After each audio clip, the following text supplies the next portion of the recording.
It's art time.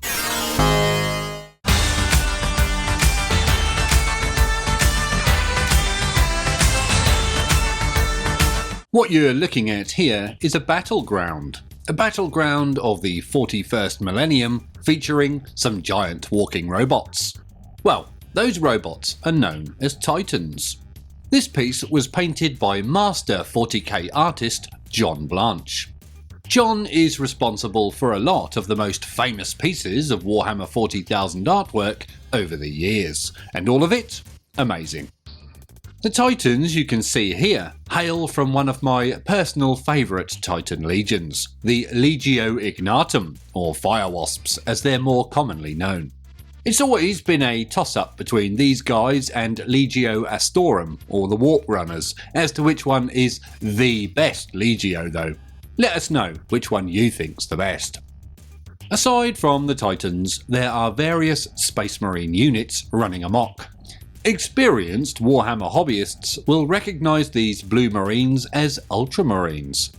Ultramarines are possibly the most famous or well-known chapter today, but back in the 80s were a little less well-known. Still a big name, but nothing compared to what they are today.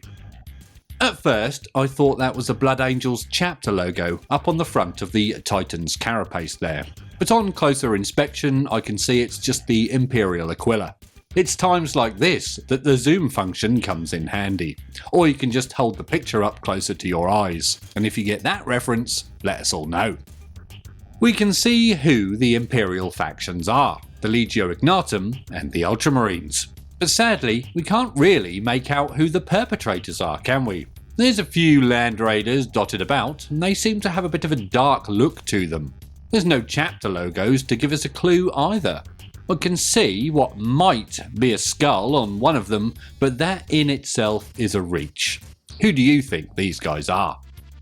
Now, flying about in the background there like a witch on a broomstick is a Space Marine on his steed, the original jet bike design. What a wonderful design this is, hey?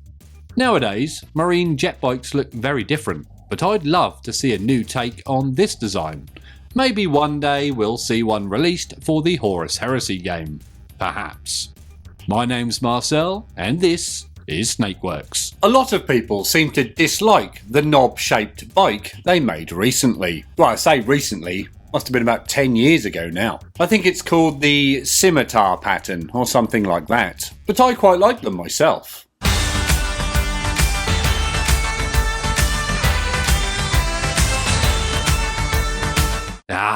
I recognise these people. It's my ex-girlfriend and her family. I would recognise my would-be mother-in-law from a mile off. This must have been her when she was younger and better looking though. So what you're actually looking at here is a fantastic, great, unclean one by one of my favourite Warhammer 40,000 artists, Will Rees. He has a lovely, detailed and dynamic style. Dotted about the piece in the foreground and background, well, all over the place, are more demons. All of these also seem to be Nurgle related. Nurgle is probably the god I find the least interesting these days.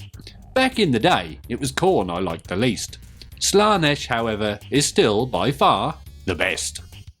Will Rees, like I said before, has a very interesting style. Although it's a crude word, I like to refer to it as busy. There's always a lot going on in the picture. Maybe a better professional word would be detailed or dynamic or something. I'm not an art professional, so I couldn't tell you. Whatever the case may be, I think it looks bloody lovely and suits the late 80s Warhammer aesthetic perfectly. The demon on the right hand side of the picture, with the horns and the cheeky grin, looks very familiar to me, but I can't work out why. Have I seen something similar in Gremlins or something? I think it's the facial expression, maybe an old toy or something. Am I thinking of a boglin? I don't know, I'm finding it hard to remember. Now sometimes I find with these old pieces of black and white art that it can be hard to decipher just where the demons end and the scenery begins. I guess it's like that in the warp anyway. The scenery is probably demonic there too. Watch out for that apple tree. Ah!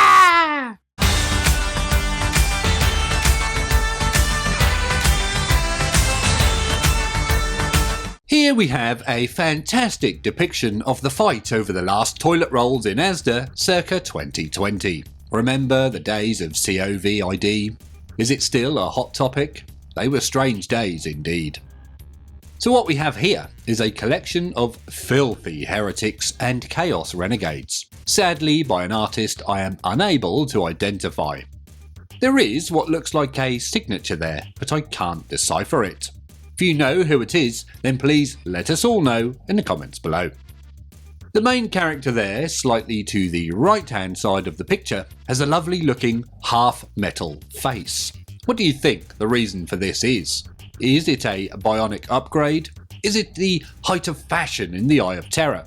Or has he been turned into a cyborg like that computer thing did to the lady in Superman 3 that always scared the shit out of me as a child? The monstrous looking gentleman that's getting hit or taking a whack has one of the biggest hands I've ever seen.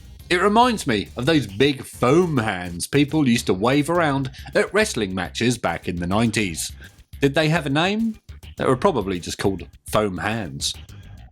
Now I don't like to blow my own trumpet. That's something only Prince could do, or Marilyn Manson apparently, according to the kids these days. But I feel I am quite well versed in the weapons of Warhammer 40,000. This picture, however, has me stumped. I cannot for the life of me identify any of the weapons on show. Are these just generic auto guns and pistols? Quite possibly. The geezer at the top right hand side of the picture, up there in the corner, reminds me of the Kurgan from Highlander, a wonderful movie. I find lots of old pieces of Warhammer art remind me of the Kurgan. I guess it's the generic evil barbarian look or something, wearing a skull as a hat perhaps. Or it might be the interesting looking sword. Actually, I'm sure a sword like this came with the Japanese G1 Megatron.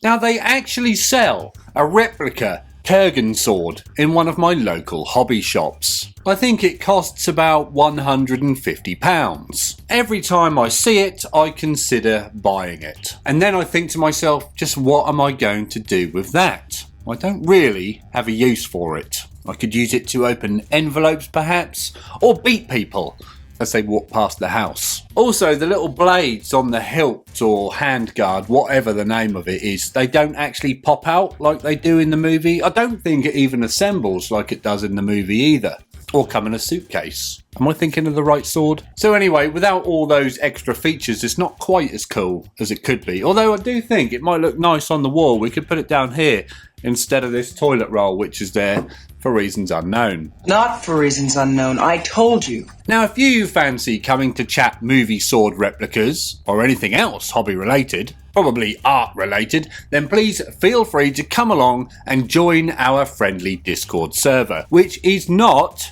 behind a paywall. There's a link in the description below somewhere, and I'll put one up here for you. We look forward to chatting to you there.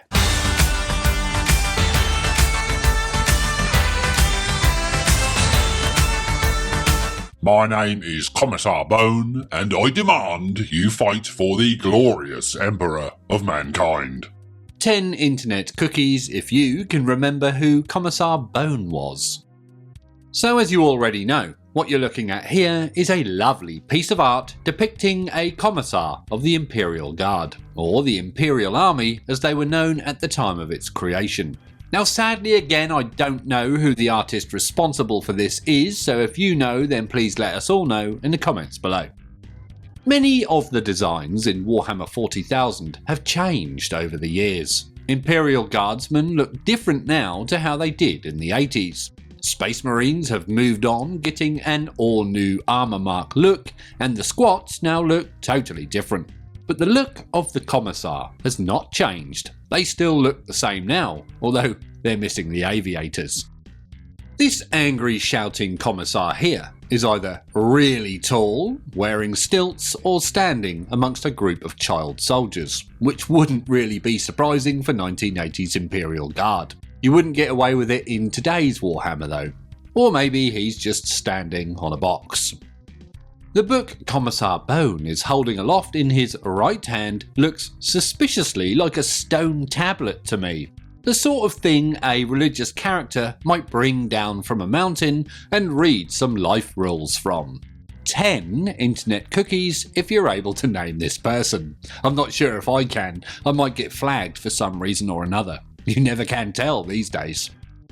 Behind the Commissar, there appears to be some sort of light show going on. We can see big beams of light shooting up into the darkness. This could be from some sort of Imperial Guard event, like a display or something.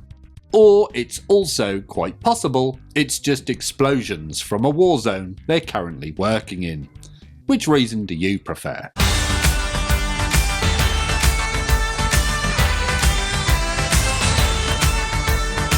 Okay then, ladies and gentlemen, much like the first picture today, we have yet another Titan. Again, I'm unaware of who drew this piece, so if you know, let us all know. So this Titan is what we all know as a Warlord Titan, the one-up as it were from the Reaver Titan, unless you count the newer Warmonger thing.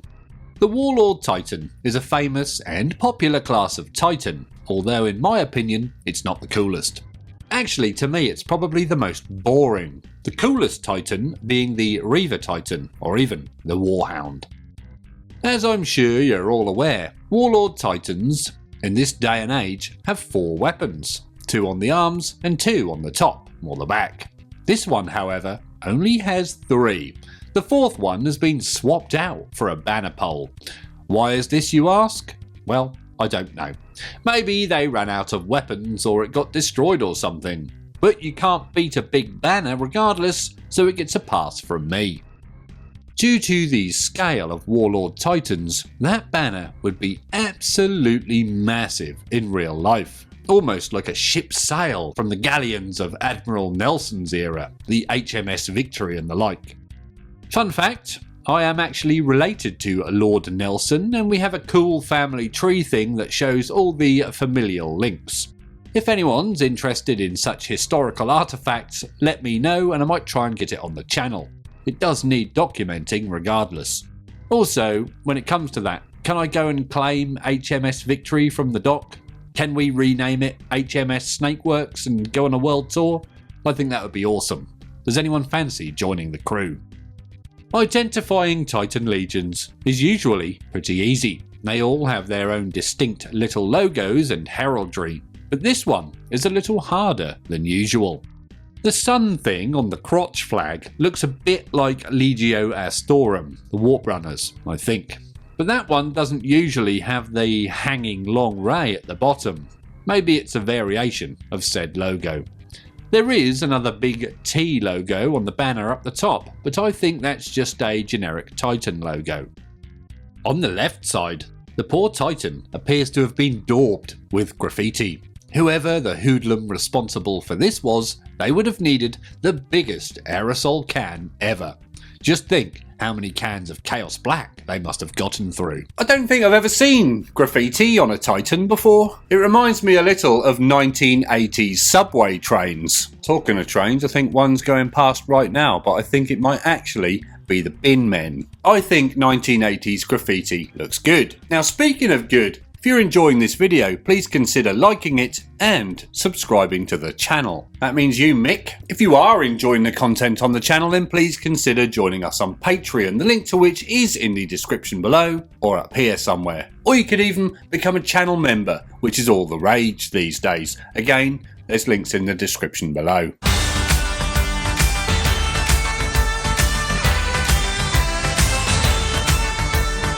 Alright everybody, I bet you know what this fantastic looking beast is. Well, if you didn't know, it's an Ambull. Fantastic Beasts was a Harry Potter spin-off movie series that wasn't very good at all. There are a couple of good bits, but I found it very dull. Now sadly I don't know who the artist for this piece is, but there is what appears to be a signature or logo there, so if you recognise that, then please let us know who it is. Now back in the early days of Rogue Trader, the Ambull was almost a big deal. He appeared a few times in the first few months. There was a few pieces of art and a lovely miniature and some scenarios made. and then he seemed to vanish. We didn't hear from him for almost 40 years. And also I keep referring to it as a him, as if it's one character, but I think it's a species. Eventually, later on, we got an all-new singing and dancing version of the Ambull for a Blackstone Fortress expansion. Actually, I don't think it did sing or dance, but it would have been awesome if it could. Sadly though, this Ambull also went OOP, or out of production, seemingly only weeks after release. I want to buy one. What's with all the things we actually want to buy being unavailable? It's weird. Do they not want money? I suppose it's hard to figure out a way to get the Ambull into modern Warhammer 40,000, especially into a pre-existing army. Maybe it could be part of some Vespid kill team and come with some animal handlers or something. Or perhaps in the cage on the back of an Imperial Guard Chimera to be unleashed on their poor opponents. If you guys can think of a good way to get him in, then let us know. Word on the street says that the Ambull was in fact based on an early Dungeons & Dragons monster called the Umber Hulk. I've played a little Dungeons & Dragons over the years, but still not run into one of these, so we might need an actual D&D expert in here to let us know if that's a valid claim or not. Sadly, I myself have never had the opportunity to paint an Ambull, either Rogue Trader era or new, but it is on my to-do list. I'm also not sure what colours I'd want to paint it anyway. I suppose I would probably go with the browny olive look of the original first release. How would you paint yours? Some awesome artwork there. If you want to see some more art related videos, then check out the playlist up here somewhere. And as always, thank you very much for watching.